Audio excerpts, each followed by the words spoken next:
Hello दोस्तों, once again a very welcome back to the new video, and in this video we are going to discuss about your induction program evaluation pattern। यानी कि यहाँ पर induction programme जो है उसके अंदर कोई भी एग्ज़ाम नहीं होने वाली है। ये तो सबको पता ही था, बट एग्ज़ाम नहीं होने वाली है, बट पास और फेल किस तरह से यहाँ पर दिया जाएगा, मार्क्स दिए जाएंगे कि नहीं, वो सब कुछ यहाँ पर काफ़ी कन्फ्यूज़न क्रिएट कर रहा था। So in this video we are going to discuss about all the evaluation pattern for the induction program. Okay, तो यहाँ पर आपके सामने कुल मिला के 7 डिफरेंट पॉइंट्स दिए गए हैं किसके लिए, for the evaluation pattern of induction program. Let's start with the first point. तो फर्स्ट पॉइंट में यहाँ पर लिखा गया है, induction program is mandatory course for each branch of engineering student. यानी कि ये कोर्स मैंडेटरी होने वाले हैं हर एक ब्रांच के स्टूडेंट्स के लिए, इंजीनियरिंग के स्टूडेंट्स के लिए। It is mandatory for each students to clear the induction program with pass grade। यानी कि ये सब्जेक्ट्स में आपको पास होना बहुत ही ज़रूरी है, और ये यहाँ पर इम्पोर्टेंट सब्जेक्ट्स है, तो यहाँ पर पास होना ज़रूरी है। इम्पोर्टेंट इन द सेंस कि यहाँ पर फेल हुए तो आपको वापस से नेक्स्ट ईयर करना होगा, नेक्स्ट सेमेस्टर में करना होगा, बट बेटर है कि यहाँ पर फेल होने के इसमें बहुत ही कम चांसेस है, और रेयर केस में यहाँ पर चांस है इसमें फेल होने के। तो यहाँ पर सेकेंड पॉइंट में लिखा गया है कि हर एक स्टूडेंट्स को इंडक्शन प्रोग्राम पास होना बहुत ही ज़रूरी है। Now, third point is grades for the induction program are either pass or fail and have no credits.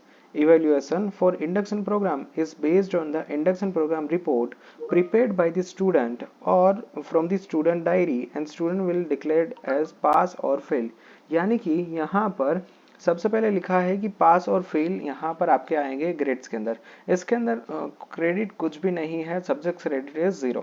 Now evolution जो होने वाला है ना, वो किसके बेसिस के ऊपर होगा, वो होगा रिपोर्ट के बेसिस के ऊपर, कि जो यहाँ पर स्टूडेंट डायरी जो बनाता है, और यहाँ पर रिपोर्ट के बेसिस के ऊपर यहाँ पर पास और फेल ग्रांट किया जाएगा।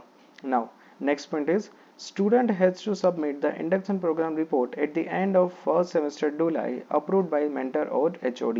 यानी कि यहाँ पर आपके फर्स्ट सेमेस्टर एंड होने से पहले आपको यहाँ पर रिपोर्ट प्रिपेयर करके यहाँ पर सबमिट कर देना है, और इसमें अप्रूवल किसका लगेगा, इसके अंदर यहाँ पर अप्रूवल लगेगा आपके मेंटर या फिर HOD यानी कि हेड ऑफ डिपार्टमेंट का। अब जनरली हेड ऑफ डिपार्टमेंट का यहाँ पर अप्रूवल नहीं लगेगा, मोस्टली कॉलेज में यहाँ पर मेंटर से ही अप्रूवल चाहिए होंगे, और मेंटर का अप्रूवल इसके अंदर मैंडेटरी हो जाएगा। Now moving on to the fifth point, that evaluation of the induction program will be done along with the first semester term work submission।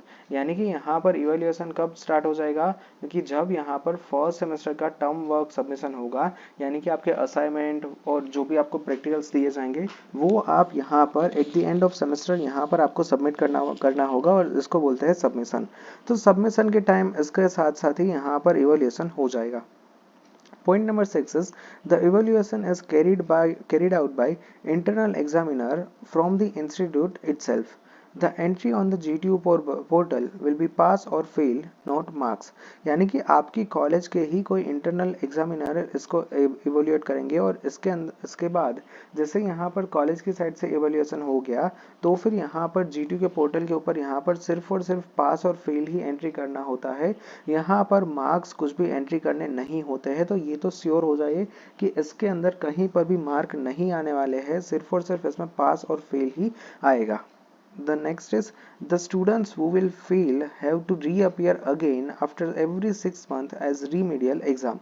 यानी कि इन रेयरेस्ट ऑफ रेयर जो होता है, मतलब बहुत ही कम घटना ऐसी होती है जिसको आप बोलते हो रेयरेस्ट ऑफ रेयर। इस केस में अगर कोई फेल होता है, देन उस स्टूडेंट्स को रीअपियर होना होता है हर 6 महीने में। हर 6 महीने में नेक्स्ट मंथ मान लीजिए कि आप पास हो गए तो फिर खत्म वहां पर, बट अगले 6 महीने के बाद यहाँ पर आप फिर से फेल हो गए, देन नेक्स्ट 6 मंथ के बाद। तो इसलिए यहाँ पर आफ्टर एवरी 6 मंथ रीमीडियल एग्जाम जब हो गए, तब यहाँ पर आपको फिर से रीअपियर होना होता है।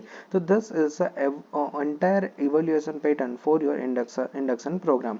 अब मैंने यहाँ पर बहुत ही बेसिक्स आपको समझा दिया है, तो आई होप कि अब कोई डाउट आपके नहीं बचे होंगे। अगर आपको अभी भी कुछ डाउट है, then feel free to ask me in the comment section. Thank you, bye bye.